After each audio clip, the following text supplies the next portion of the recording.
राधा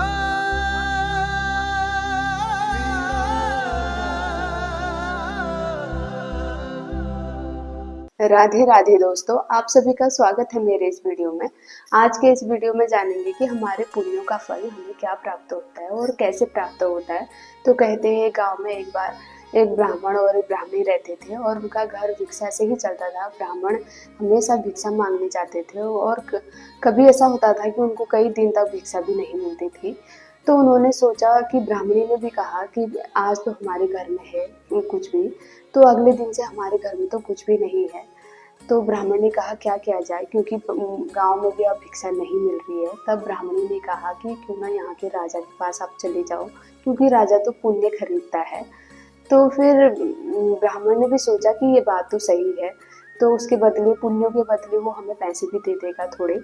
तो ब्राह्मणी ने उसके लिए 4 रोटी बनाई और उसमें थोड़ा सा अचार डाला, तो उसे फिर एक गट्ठे में बांध दिया और ब्राह्मण उसको लेके चले गए। और रास्ते में जैसे ही उनको भूख लगी जंगल में, तो वो एक पेड़ के नीचे बैठे अपनी रोटियों को खाने के लिए। तो वहां पर जंगल से अचानक ही उनके सामने एक गाय आ गई और बहुत भूखी, बहुत बूढ़ी, कमजोर।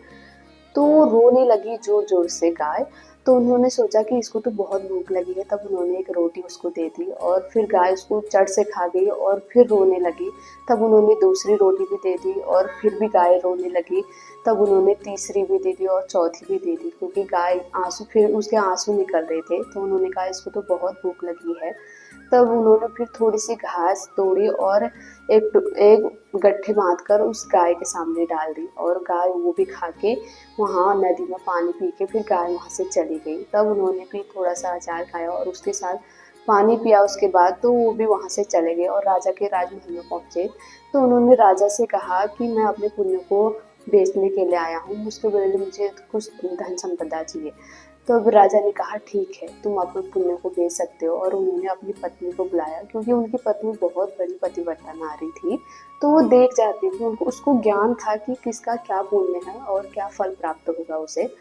तब उन्होंने अपनी पत्नी को बुलाया राजा ने, और रानी, जैसे ही रानी आए और रानी से कहा कि इसके क्या पुण्य है और ये क्या पुण्य बेच सकता है। तब रानी ने कहा अभी अभी इसने एक गाय को 4 रोटी खिलाई है, इसका यही पुण्य है, आप ये पुण्य ले लीजिए। तब ब्राह्मण के पुण्यों को एक तराजू में रखा गया, दूसरे पलड़े में, और दूसरे पलड़े में राजा की पूरी संपदा को रखी गई।